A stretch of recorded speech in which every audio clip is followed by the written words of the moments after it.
Bienvenidos nuevamente a esta edición del taller, una iglesia irresistible. Estamos fascinados con la idea de que estamos avanzando juntos en esta nueva serie que hemos titulado Estás cerca. Es una serie que nos está invitando a todos nosotros a ser energizados. Si tú piensas un poco al respecto, podrías estar de acuerdo de que el mensaje de la resurrección jamás había sido tan relevante como lo es en el día de hoy. El evento de la resurrección es relevante porque aborda nuestros temores más grandes, nuestros temores que están frente a nosotros, esos grandes temores que tú y yo a lo mejor estamos enfrentando en el día de hoy.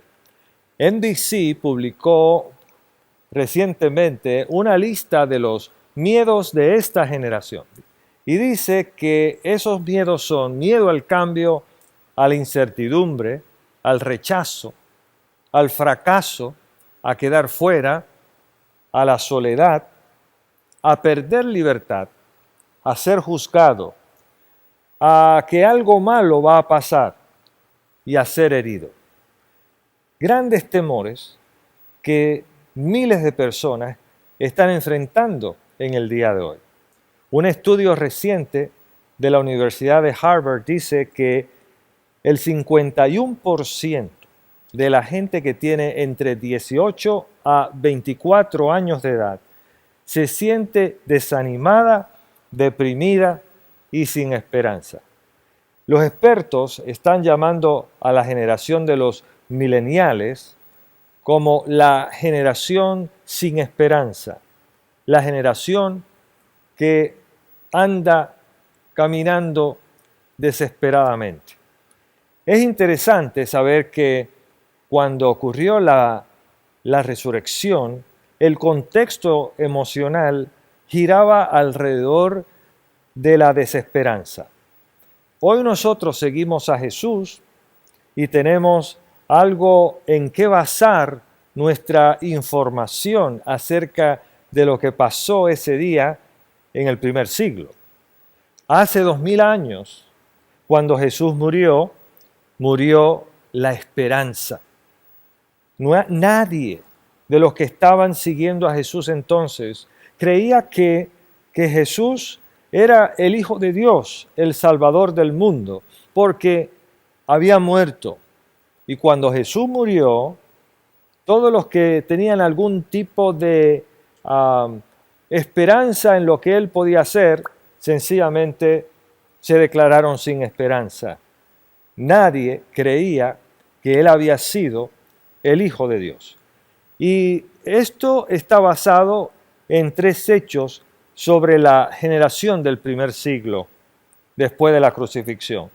Lo primero, no habían cristianos porque no había Cristo. Sí había una madre con el corazón quebrantado. Sí habían exdiscípulos que estaban llenos de miedo. Pero no estaba ya Jesús. No había cristianos porque no había Cristo. Nadie tampoco estaba planificando mantener vivo el sueño o el movimiento que Jesús había iniciado. Si Jesús no pudo mantenerse vivo, ¿por qué mantener vivo ese movimiento? ¿Por qué mantener vivo ese sueño que había surgido con él? Y el tercer hecho interesante es que la gente pensaba que Jesús no era quien había afirmado ser. Entonces, las enseñanzas de Jesús, que habían sido la fuerza impulsadora de este movimiento, ya no eran relevantes. Pero algo interesante pasó. La resurrección cambió todo.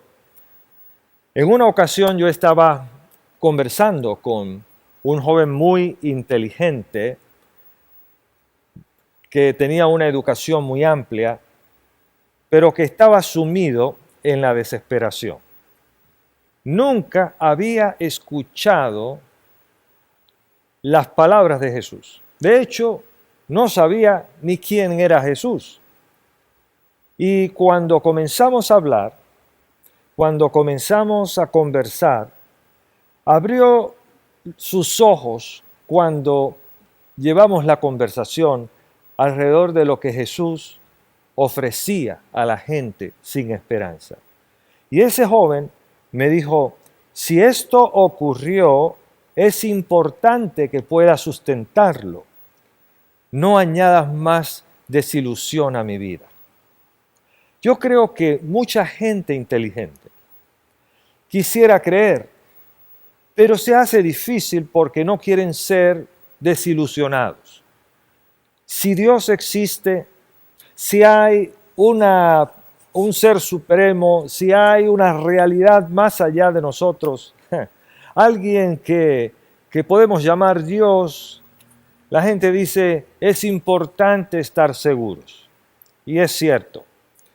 Si estás en el mismo bote, déjame decir algo. Yo creo en la resurrección de Jesús, no porque la Biblia lo dice. Yo creo en la resurrección de Jesús porque los testigos de los hechos de este evento documentaron lo que ocurrió ese día en la historia en el primer siglo. Sabemos de la resurrección porque Mateo nos contó la historia. Marcos nos contó la historia. Él obtuvo la información de Pedro, que fue un testigo de primera mano, y documentó lo que Pedro había vivido alrededor del hecho de la resurrección de Jesús. Sabemos de la resurrección porque Lucas nos contó la historia. Y Lucas, que era un médico, quiso colocar toda la información, recogió todos los datos y luego verificó con las personas, con los testigos de primera mano y colocó todas las cosas en orden. Y él dijo, he investigado detalladamente todas las cosas. Sabemos de la resurrección de Jesús porque Juan nos contó la historia. Porque Pedro escribió dos documentos en el Nuevo Testamento para contarnos la historia de Jesús. Santiago también nos contó la historia. Santiago era medio hermano de Jesús y fue escéptico todo el trayecto. De hecho, Santiago creía que Jesús estaba loco porque estaba afirmando cosas que no eran de gente sensata. Estaba diciendo que él era el Hijo de Dios. Y todo el tiempo se mantuvo lejos de Jesús. Pero cuando se encontró con el Jesús resucitado, su vida cambió. Y entonces él nos contó la historia. Y Pablo que es el opositor más radical en los días del primer siglo, un día camino a Damasco tratando de perseguir y colocar a los cristianos bajo arresto para que cambiaran su fe, para que negaran su fe.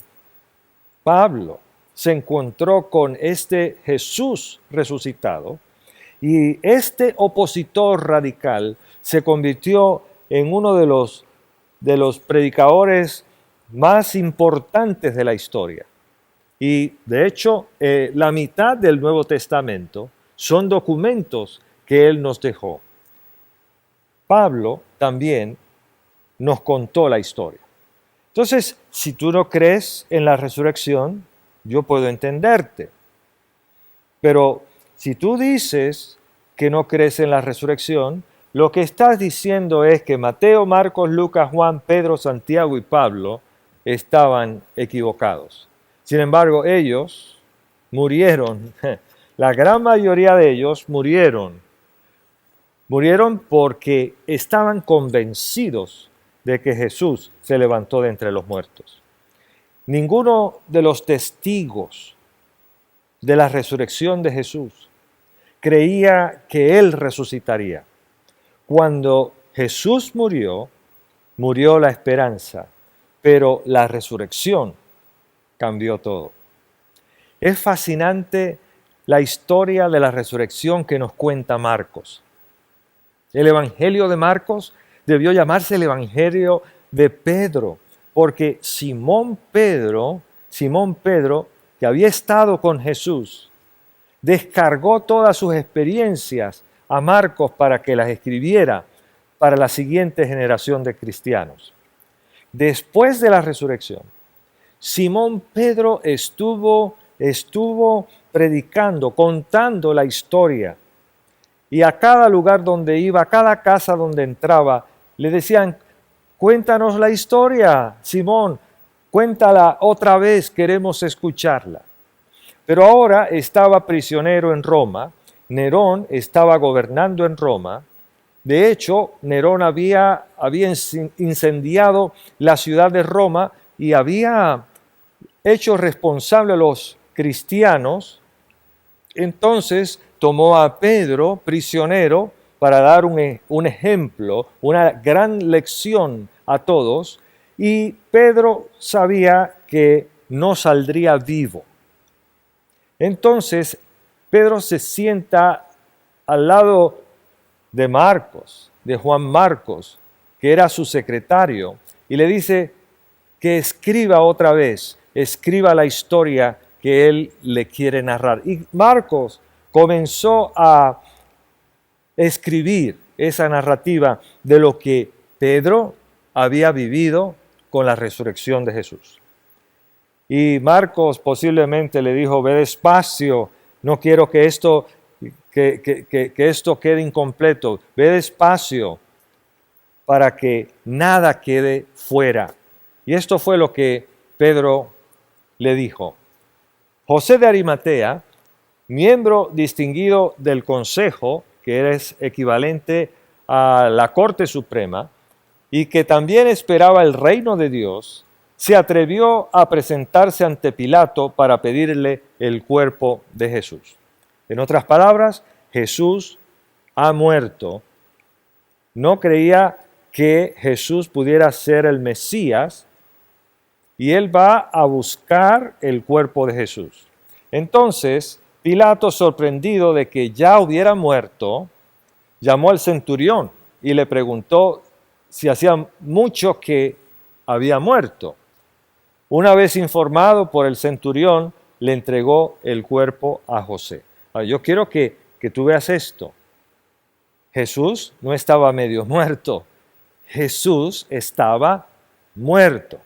Entonces, José bajó el cuerpo, lo envolvió en una sábana que había comprado y lo puso en un sepulcro cavado en la roca. Una roca muy pesada, más de 2 toneladas. Entonces lo puso en un sepulcro cavado en la roca, luego hizo rodar una piedra a la entrada del sepulcro. María Magdalena y María, la madre de José, vieron donde lo pusieron, estaban allí, sabían dónde habían colocado el cuerpo de Jesús. Cuando pasó el sábado, María Magdalena, María la madre de Jacobo y Salomé compraron especias aromáticas para ir a ungir el cuerpo de Jesús. Un amigo mío me dice, probablemente sabían que los hombres que habían llevado el cuerpo de Jesús, que lo habían envuelto, no habían hecho el trabajo muy bien.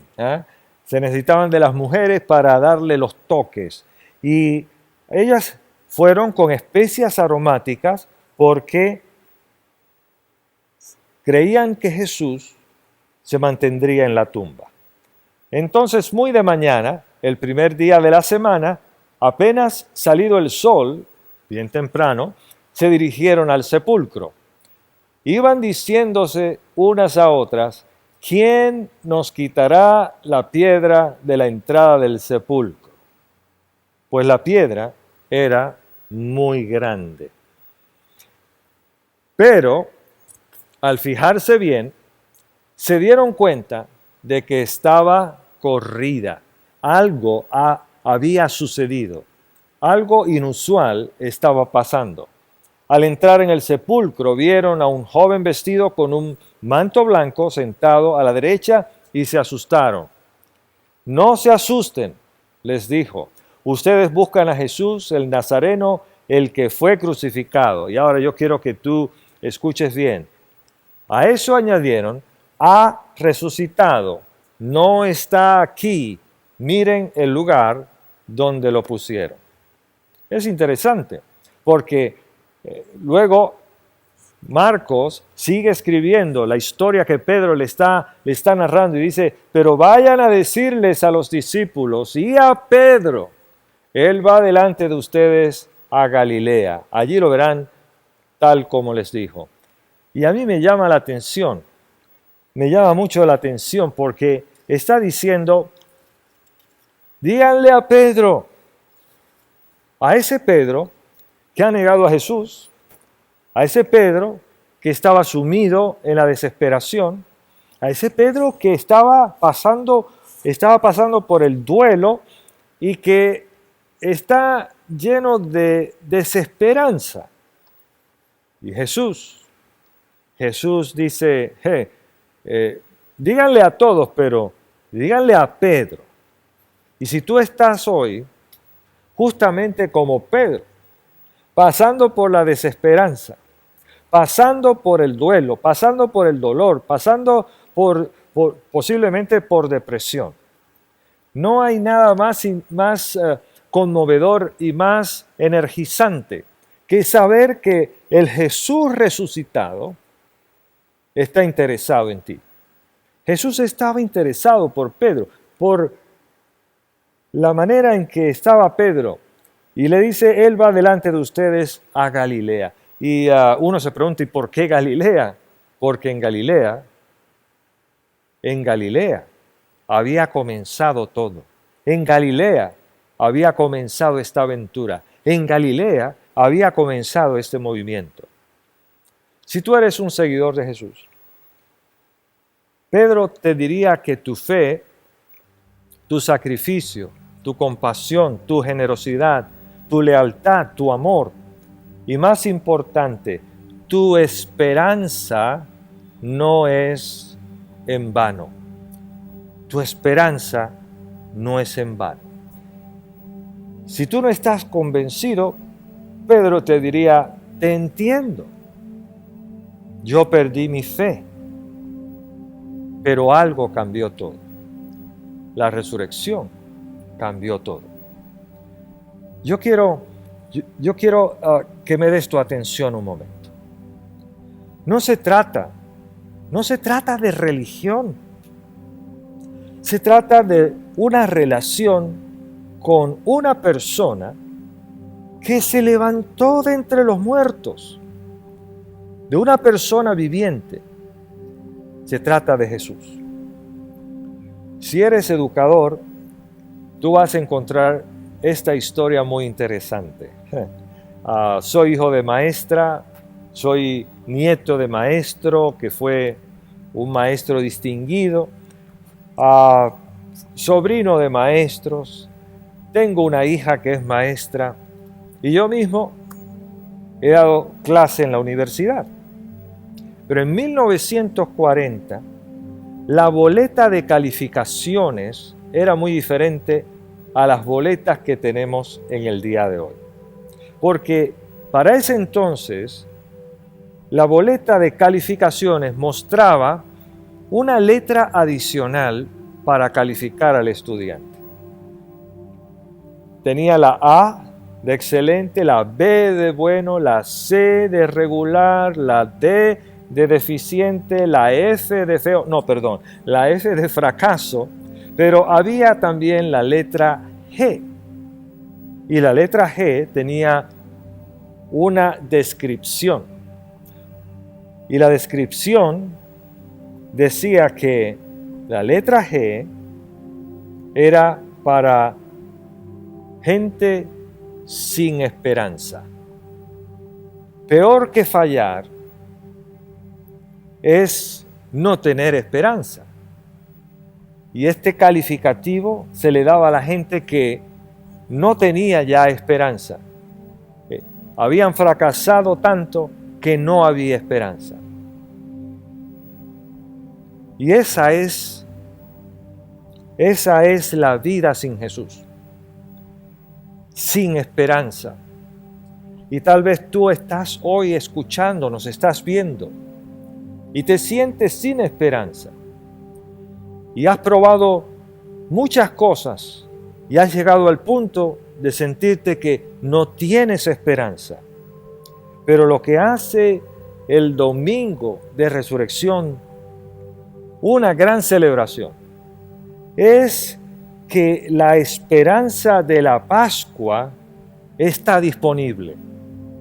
Y si tú quieres energizar tu vida para desatar tu potencial, para ponerte de pie y seguir adelante, necesitas apropiarte de la esperanza que Jesús asegura con su resurrección de entre los muertos. Yo quiero animarte a que tomes una decisión. La decisión de apropiarte de la esperanza que Jesús te ofrece. Y quiero animarte a que hagas la esperanza de Jesús en este momento algo personal, algo tuyo.